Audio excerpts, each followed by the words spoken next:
City network এবং এলএমসিএল এর তত্ত্বাবধানে জগদ্ধাত্রী পূজা পরিক্রমা 2025-এ আমরা এই মুহূর্তে এসে উপস্থিত হয়েছি, সেখানে এসে কিন্তু আপনার চোখ খুলে যাবে। তার কারণ এনারা বলছেন যে আমরা চোখ থাকতেও নাকি অনেক কিছু দেখতে পাই না। প্রথমেই জিজ্ঞেস করবো আপনাদের এই বারোয়ারি, তার কত বছর, বারোয়ারির নাম, এগুলো যদি বলেন। আমাদের বারোয়ারির নাম হচ্ছে বুড়ো তালডাঙ্গা জগদ্ধাত্রী পূজা সমিতি। আমাদের বারোয়ারির পুজো হচ্ছে 56 বছরের। এবছর আমরা 56 বছর পালন করছি। 56তম বর্ষে দাঁড়িয়ে এই ধরনের একটা ভাবনা চিন্তা, এবং এই ভাবনা চিন্তার মাধ্যমে মানুষকে কি বোঝাতে চাইছেন? আমাদের ভাবনা চিন্তাটা খুব ক্লিয়ার, মানে আপনারা হয়তো দেখে প্যান্ডেলটা দেখেই বুঝতে পেরেছেন। এখানে আমাদের দেখুন থিমেই লেখা আছে চোখ থাকতে কানা, মানে এটা আমরা বোঝাতে চাইছি যে মানুষ এখনো কুসংস্কারে একটা বিশাল বিশ্বাসী, কিন্তু মানুষ জানে যে কুসংস্কারটা কিন্তু কুসংস্কার। আমরা বলছি কুসংস্কার, কিন্তু আমরা কিন্তু সেই বিশ্বাস করে যাচ্ছি কুসংস্কারকে। তাই নিয়েই আমরা এই জায়গাটাকে তুলে ধরার চেষ্টা করেছি। হ্যাঁ, যে মানুষ যেন সচেতনতাটা যেন আসে, কুসংস্কারের বিশ্বাসটা যেন ত্যাগ করতে পারে।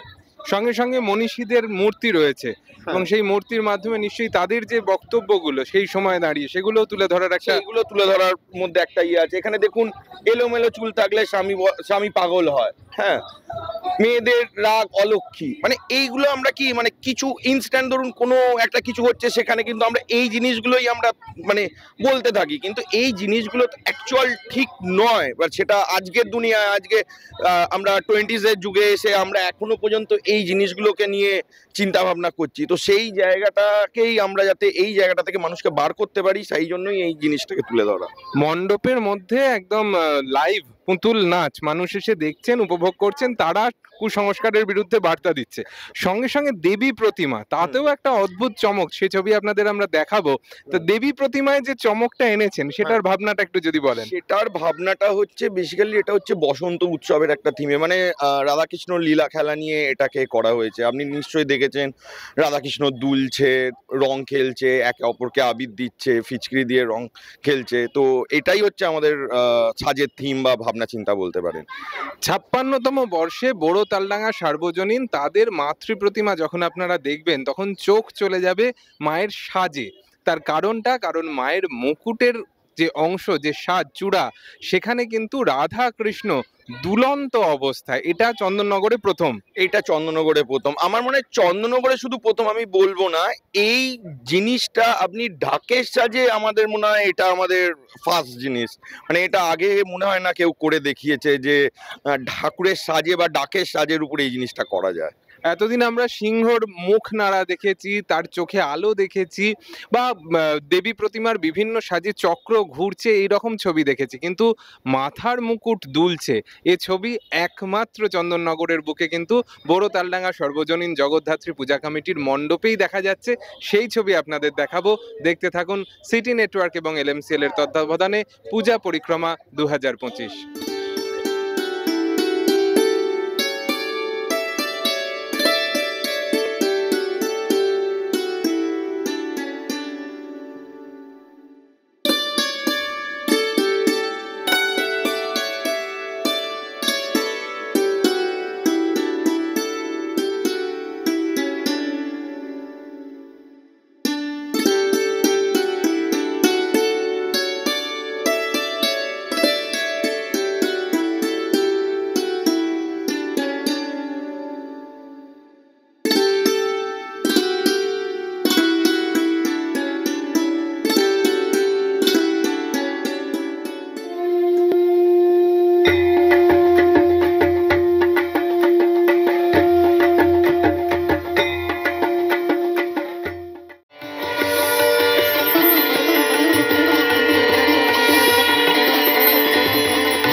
বড় দিঘির ধার সর্বজনীন জগদ্ধাত্রী পূজা কমিটি, তাদের মণ্ডপ সারা বছরই মানুষ যাতায়াতের পথে একবার হলেও ঘুরে তাকান, প্রণাম জানান, কারণ একদম জিটি রোডের পাশেই তাদের স্থায়ী মণ্ডপ। আর সেই মণ্ডপ কিন্তু এখন পুরো অন্য রকম ভাবে সেজে উঠেছে।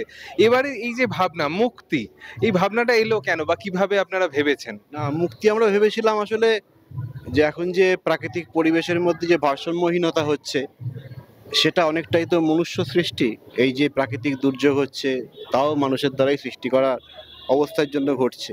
তাই আমরা এমন কিছু একটা ভাবছিলাম, যদি আগেকার দিনে ফিরে দেওয়া যেত, যে এই বদ্ধ অবস্থা, সে পশু হোক, প্রাণী হোক, মানুষ হোক, সবার চিন্তার মুক্তি। আসলে শুধু খাঁচা থেকে বেরোনো এটা তো প্রতীকী। যদি মুক্তিটা যদি চিন্তার হতো তাহলে কেমন হতো? তাহলে কি আমরা আবার সেই পূর্ণ পরিবেশটা ফিরে পেতে পারি? এই সমস্ত ভাবনা থেকেই আমরা আমাদের শিল্পীর সঙ্গে যোগাযোগ করি আর কি। এবং তিনি এক অসাধারণ রূপদান তো তিনিই করেছেন, আমরা না, আমরা তো চিন্তা দিয়েছি। অসাধারণ রূপদান করেছেন, আমাদের খুব পছন্দ হয়েছে আর কি। যারা উদ্যোক্তা তাদের পছন্দ হয়েছে মানেই বলা যায় যে শিল্পী তার কাজ সেটা নিশ্চয়ই নিশ্চয়ই সাধুবাদযোগ্য, তাই তারা এতটা ভালোবেসেছেন। এই অল্প পরিসরের মধ্যে একটা পুজো করতে হয়, কোথাও কি একটু সমস্যার সম্মুখীন হতে হয়? কোনো অন্য এর থেকে বড় কোনো প্যান্ডেল আমরা তো আমরা মণ্ডপ ভাবতেই পারি না, যেহেতু একদম 28 ফুট বাই 30 ফুটের মধ্যেই ব্যাপারটাকে সীমাবদ্ধ রাখতে হয়। দুদিকে বাড়ি আছে, তাদেরকে সুযোগ সুবিধা, তাদের অসুবিধাগুলো দেখতে হয়। তো যথারীতি আমাদের এইটুকু জায়গার মধ্যেই যত মানুষকে অসুবিধা না করে, যতটা সম্ভব তাদের ইনভলভ করে, তাদের সহানুভূতি সহযোগিতা নিয়ে বারবারই এগিয়ে চলেছে। 73 বছর হলো, 2 বছর বাদে আমরা 75-এ যাব। এই আর কি, সবাইকে নিয়ে চলার একটা প্রচন্ড প্রচেষ্টা। সবসময় যে আমরা পারি তা না, কিন্তু চেষ্টা করি, আমাদের মধ্যে 100 ভাগ চেষ্টার কোনো ত্রুটি নেই। জিটি রোডের পাশেই পুজো, দশমীর দিন সকালবেলা এই যে যত তোরণ, আলোর তোরণ সব কটার মধ্যে খুলে ফেলতে হয়? 9টার মধ্যে আমাদের রাস্তা ক্লিয়ার করতে হয়। আমরা অ্যাকচুয়ালি রাত্রির 12টা থেকেই আমরা ডেকোরেটরদের ছেড়ে দিই। 12টা থেকে ম্যাক্সিমাম 1টা। ছেলেপুলেরা প্রচুর বায়না করে, যারা ছোট ছেলেরা আছে তারা বলে আরেকটু থাক মা, আরেকটু থাক, কিন্তু সম্ভব হয় না। আমাদের 9টার মধ্যেই রাস্তা আমাদের ছেড়ে দিতে হবে। 9টার সময় একদম রাস্তা ক্লিয়ার করে দিই, সকাল 9টা। শুধুমাত্র পূজা অনুষ্ঠানই নয়, পূজা অনুষ্ঠানের একদম শেষ বেলাতে দাঁড়িয়েও কতটা তৎপর থাকতে হয় বারোয়ারির কর্মকর্তাদের, সেই ছবি আপনাদের দেখাচ্ছিলাম। এখন বড় দিঘির ধার সর্বজনীনের দেবী প্রতিমা এবং মণ্ডপের বাকি অংশের ছবি আপনাদের দেখাবো। দেখতে থাকুন সিটি নেটওয়ার্ক এবং LMCL এর তত্ত্বাবধানে পূজা পরিক্রমা 2025।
সিটি নেটওয়ার্ক এবং এলএমসিএল এর তত্ত্বাবধানে জগদ্ধাত্রী পূজা পরিক্রমা 2025 নিয়ে আমরা এখন যেখানে দাঁড়িয়ে রয়েছি, আপনার আপাত দৃষ্টিতে দেখে মনে হবে লাইব্রেরিতে দাঁড়িয়ে আছি আমরা, বা একটা যেন বইয়ের সম্ভার তার মাঝে আমরা দাঁড়িয়ে, কিন্তু এটা আদপে একটা মণ্ডপ। কুন্ডুঘাট দালান সর্বজনীন জগদ্ধাত্রী পূজা কমিটি, তাদের এবছরের পুজোয় হঠাৎ এই রকম ভাবনা কেন? আমরা আগের বছর পোস্ট অফিস দেখিয়েছিলাম, যাতে পোস্ট অফিসের মানুষ চিঠি আদান প্রদান করে, কিংবা পোস্ট অফিসে নানা রকম স্কিম হয় সেই কাজগুলো যেন করে, আমরা সেটা দেখাতে চেয়েছিলাম। কিন্তু এবারে আমরা লাইব্রেরি করেছি, কারণ এখন ফোনের জগতে সবাই ইয়ং ছেলেমেয়েরা চলে গেছে, যাতে ফোনের জগৎ থেকে মানুষ যাতে বইয়ের জগতে ফিরে আসে, আমরা সেটাই তুলে ধরার চেষ্টা করছি। আবার লাইব্রেরিটা চালু হোক, লাইব্রেরি থেকে অল্প বয়সী ছেলেমেয়েরা বই নিয়ে পড়াশোনা করুক, আমরা সেটাই আবার ফিরিয়ে আনার চেষ্টা করছি। লাইব্রেরির একটা জানলা দিয়ে দেবী জগদ্ধাত্রীকে দেখা যাচ্ছে, মানে কোথাও কি বইয়ের মধ্যে দিয়ে ঈশ্বর দর্শন? অনেকটা তাই, যে আমাদের পড়াশোনার মধ্যেও আমরা ভগবানকে খুঁজে পাই, সেটাই আমরা ওইভাবেই দেখাতে চেষ্টা করেছি, যাতে লেখাপড়ার মাধ্যমে তো অনেক কিছু, আমরা বই পড়লেও তো আমরা অনেক দেবদেবী কিংবা পৌরাণিক গল্প এগুলো ফিরে পাই, আমরা সেটাও মানে এর মধ্যেও রেখেছি। চন্দননগরের সমস্ত বারোয়ারি যখন উল্টো রথ বা তারপরে এসে গিয়ে কাঠামো পুজো করে, সেখানে কুন্ডুঘাট দালান অনেকটা আগে কাঠামো পুজো করে ঠাকুর তৈরি করতে শুরু করলো, কারণটা কি? কারণটা হলো আমাদের পার্মানেন্ট দালান আছে, এইবার আমাদের যে মৃৎশিল্পী মহাদেব পাল, তার প্রচুর চাপ, সেই জন্য ও আমাদের পাড়ার ছেলে, ও আমাদের বাবাকে মানে বলেছিল, তোমরা যদি আগে থেকে ঠাকুরটা করে রাখো, ঠাকুরটাও ভালো পাবে আর মানুষকে সময় নিয়ে বানাতে পারবো, সেই জন্য আমরা আগে থেকেই ঠাকুরটা করে রেখেছি। আমার সঙ্গে রয়েছে আরো দুজন বারোয়ারির কর্মকর্তাই বলবো, কারণ একদম ব্যাচ পড়ে তারা। তার যে তোমাদের এখানে দায়িত্বটা কি? এখানে সবাইকার এরা যেন বইয়ে টাচ না করে, কি ওই দিক দিয়ে বেরোয়, সেটাই আমাদের কাজ। আর এই যে মানে সারা বছর পড়াশোনা, তার মধ্যে এই পুজোর সময়টা পড়াশোনা থেকে একটু ছুটি পাওয়া যায়, তাতেও পাড়ার কাকু দাদারা মিলে কি করেছে, তোমাদের বইয়ের মধ্যে আটকে রেখেছে। এখানে এসেও কি পড়াশোনা করতে হচ্ছে? না, এখানে এই বইগুলো পড়তে হচ্ছে না, শুধুই সাজানো আছে, তাই তো? তবু বাঁচোয়া, তার কারণ যারা সারা বছর পড়াশোনা করে এই পুজোর সময়টা একটু ছুটি চায়, তাদেরকে এই বইয়ের মধ্যে দাঁড় করিয়ে রেখে দিয়েছেন তাদের পাড়ার দাদারা। এটার কারণটা একটাই, যে তাদের মধ্যে এই ছোট ছোট যারা জেনারেশন, তাদের মধ্যে সচেতনতাটা তৈরি করা, যে লাইব্রেরি অর্থাৎ গ্রন্থাগার মানুষের জীবনের যে কতটা বড় ভূমিকা নিতে পারে, এই ছোটরা আগামী দিনে লাইব্রেরি মুখী হোক, এটাই নিশ্চয়ই চাইবেন কুন্ডুঘাট দালান সর্বজনীনের যারা কর্মকর্তা তারা। চলুন দেখে নি তাদের সেই অনন্য সাধারণ মণ্ডপ, আর তার মাঝে সেই অসাধারণ ডাকের সাজে সজ্জিতা দেবী জগদ্ধাত্রীর মূর্তি। দেবী মূর্তির কথা যখন আমরা বলছিলাম, দেবী প্রতিমার কথা যখন বলছি, তখন সেই দেবী প্রতিমাকে সাজানো হয়েছে অসাধারণ একটি ডাকের সাজের নৈপুণ্যে। এই ব্যাপারটা যদি একটু বুঝিয়ে বলেন। আমরা যে মায়ের সাজ, এটা চন্দ্রনগরের একটা বিখ্যাত পাঠ। এই যে মায়ের সাজ, আমরা প্রত্যেক বছরই একটা কিছু দেখাবার চেষ্টা করি, মায়ের সাজের মাধ্যমে আমরা কিছু দেখাবার চেষ্টা করি। এবারে আমাদের থিম হচ্ছে মায়ের সাজ 12 মাসে 13 পার্ব। এই যে 12 মাসে 13 পার্ব, অর্থাৎ যে বৈশাখ মাসে আমাদের একটা উৎসব হয়, জ্যৈষ্ঠ মাসেও একটা উৎসব হয়, আষাঢ় মাসে রথ থাকে, শ্রাবণ মাসেও একটা উৎসব, ভাদ্র মাসে একটা যেমন থাকে, এরকম সারা বছরই আমাদের পৌষ মাসে পিঠেপুলি থাকে। এইরকম আমরা মায়ের সাজের ব্যাপারেও আমরা সেইভাবে তুলে ধরেছি, 12 মাসে 13 পার্ব, সেটাও আমরা মায়ের সাজের মাধ্যমে দেখাবার চেষ্টা করেছি। যখন আমরা প্রতিমার ছবি দেখাবো, তখন নিশ্চয়ই লক্ষ্য রাখবেন যে গোটা বছরের উৎসবগুলো কিন্তু মায়ের সাজে উঠে আসছে কুন্ডুঘাট দালানে। দেখতে থাকুন সিটি নেটওয়ার্কের এবং এলএমসিএল এর তত্ত্বাবধানে জগদ্ধাত্রী পূজা পরিক্রমা 2025।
সিটি নেটওয়ার্ক এবং এলএমসিএল এর তত্ত্বাবধানে জগদ্ধাত্রী পূজা পরিক্রমা 2025-এ আমরা এসে এখন উপস্থিত হয়েছি বড় চাঁপাতলা যুব সম্প্রদায়ের মণ্ডপে। একটি রংচঙে মণ্ডপ, যার কাজ অসাধারণ। বক্তব্যটা যদি একটু বলেন। এটা আমরা করেছি, এবারে আমাদের থিম হচ্ছে বাসা। এটা হচ্ছে পাখির বাসাগুলো দেখানো হচ্ছে। এই যে এখন প্রাকৃতিক দুর্যোগ প্লাস হচ্ছে আমাদের এখন দেখতে পাবেন যে চতুর্দিকে গাছ কেটে রাস্তা তৈরি হচ্ছে, এটা তো উন্নয়নের নানান রকম ব্যাপার হচ্ছে, কিন্তু এরা কি হচ্ছে, এরা সেই তাদের বাসাগুলো সব ভেঙে যাচ্ছে এবং তারা গৃহহীন হয়ে যাচ্ছে প্রায়। এবং সেই জন্যে আমরা দেখাতে চেয়েছি যে এইভাবে যে বাসাগুলো ভেঙে দেওয়ার পরে এবং প্রাকৃতিক দুর্যোগেও যে এই বাসাগুলো ভেঙে যাচ্ছে, তাতে কি হচ্ছে যে এরা গৃহহীন হয়ে যাওয়ার ফলে আমাদেরও খারাপ লাগছে, প্রত্যেক মানুষেরই এটা খারাপ লাগার কারণ পাখিরা এখন দেখবেন মাঝে মাঝেই এইসব বাসাগুলো ভেঙে যাওয়ার পরে কোনো বাড়িতে শেল্টার নিচ্ছে, বাড়িতে শেল্টার নিয়ে সেই সব জায়গায় সেখানে তারা বাসা বাঁধছে। কারণ এটা এদের বাসাটা হচ্ছে সারাদিন পাখিরা ঘুরে এসে ওই নিরাপদ স্থান ওই বাসাতেই তারা থাকে এবং ওইটাই ওদের কাছে ভালোবাসার জিনিস। তাদের বাচ্চা যারা ডিম পেড়ে বাচ্চা হচ্ছে, সে বাচ্চাগুলোকে খাওয়ানো এবং এইগুলো ওদের কাছে একটা বিশাল ব্যাপার। তো সেইটাই আমরা যে দর্শকদের দেখাতে চেয়েছি। আর যদি আপনাদের ভালো লাগে, আমরা চাইছি আপনারা দেখুন ভালোভাবে এবং আমাদের এইটার কারুকার্যতা দেখুন। আমাদের শিল্পী হচ্ছে মিস্টার গৌতম সরকার, উনি হাবড়ার বাসিন্দা, এবং যদি ভালো লাগে এবার আপনারাই অ্যাপ্রিসিয়েট করবেন। আমরা এটা জানতে চাইবো যে মূল রাস্তা জিটি রোড থেকে অনেকটা ভেতরে আসতে হয় মানুষকে, সেখানে কি মানুষ যে পরিমাণে আসছেন অন্যান্য বছরের তুলনায় ভিড়টা কেমন দেখছেন? ভিড় আমাদের দেখুন, এটা প্রতি বছরই আমরা এখানে, এবারে আমাদের 63তম বর্ষ, তো প্রত্যেক বছরই আমরা ভালো প্যান্ডেল করি এবং আমরা কি করি, নিউ কিছু থিম দেখাবার চেষ্টা করি। হয়তো ছোট কিছু হয়েছে, কিছু বড় কিছু হয়েছে, অনেক রকমই হয়েছে, কিন্তু আমাদের পাড়ায় একটা চন্দননগরের যে যতগুলো বারোয়ারি আছে তার মধ্যে আমাদের পাড়াও একটা খুব নামকরা যুব সম্প্রদায় এবং এখানে মানুষের একটা চাহিদা থাকে যে হ্যাঁ, এই বড় চাপাতলায় গেলে কিছু একটা নতুনত্ব দেখবো, সেইটাই আমরা দেখাবার চেষ্টা করেছি। মানুষ জিটি রোড থেকে প্রায় 200 মিটার হেঁটে আসছেন, এসে মণ্ডপ দেখছেন, প্রতিমা দেখছেন, অবশ্যই একটা ভালো লাগা তৈরি হচ্ছে বলেই আসছেন এবং প্রতি বছর এই ভালো লাগাটা কিন্তু বড় চাঁপাতলা যুব সম্প্রদায় তারা উপহার দেন বলেই মানুষ আসছেন। আপনারা যারা আসতে পারছেন না তারা চোখ রাখুন সিটি নেটওয়ার্ক এবং এলএমসিএল এর পর্দায়, কারণ আমরা গোটা চন্দননগরের বিভিন্ন প্রান্তের এই ধরনের সেরা সেরা মণ্ডপ এবং প্রতিমা তুলে ধরবো আপনাদের সামনে। দেখতে থাকুন জগদ্ধাত্রী পূজা পরিক্রমা 2025।